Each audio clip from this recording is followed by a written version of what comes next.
शिखर धवन और शेफ कुणाल कपूर में क्या समानता है? सोचिए सोचिए, जरा दिमाग लगाइए।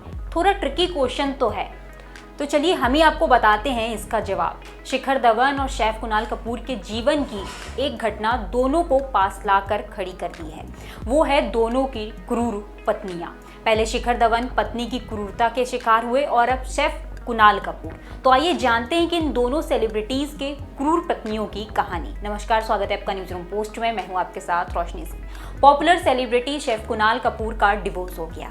अब आप कहेंगे कि इसमें कौन सी शॉकिंग बात है, आजकल तो डिवोर्स आम बात हो गया है। तो आपको बता दें कि शॉकिंग बात इसमें यह है कि कुणाल कपूर ने अपनी पत्नी की क्रूरता से तंग आकर डिवोर्स लिया। आमतौर पर डिवोर्स के मामले में जब भी शारीरिक और मानसिक प्रताड़ना की बात चलती है तो हम अपने ही पति को गलत और पत्नी को विक्टिम मान लेते हैं, लेकिन हमेशा ऐसा नहीं होता है। कई ऐसे मामले सामने आते हैं जिसमें पत्नी के पति को मानसिक और शारीरिक प्रताड़ना देती हैं। कुणाल कपूर का मामला भी कुछ ऐसा ही रहा। शेफ कुणाल कपूर को दिल्ली हाई कोर्ट ने पत्नी द्वारा दी गई क्रूरता के आधार पर डिवोर्स मंजूर किया है। दोनों की शादी अप्रैल साल 2008 में हुई थी। कुणाल ने अपनी पत्नी पर उनके और उनके परिवार की बेइज्जती करने और परेशान करने जैसे कई आरोप भी लगाए थे। अब इन्हीं आरोपों के आधार पर उन्हें तलाक की मंजूरी मिल गई है। रिपोर्ट्स के अनुसार कुणाल की पत्नी एकता कपूर कुणाल और उनके परिवार को शारीरिक व मानसिक तौर पर परेशान करती थी।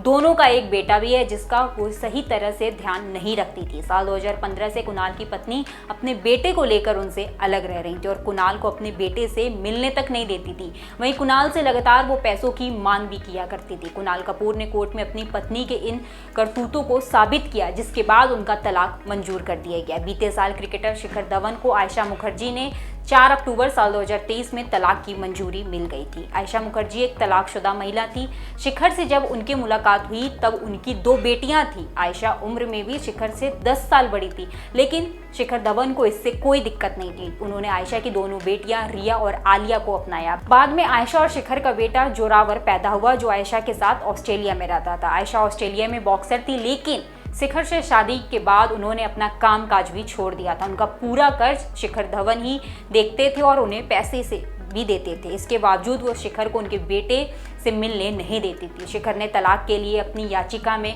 कहा था कि वो आयशा के कारण मानसिक रूप से प्रताड़ित हुए हैं। कोर्ट ने यह भी माना था कि आयशा ने धवन को अपने इकलौते बेटे से सालों तक अलग रहने के लिए मजबूर करते हुए मानसिक पीड़ा दी और उन्हें तलाक की मंजूरी दी थी। तो इस वीडियो में फिलहाल इतना ही। फिर मिलेंगे एक नए वीडियो के साथ।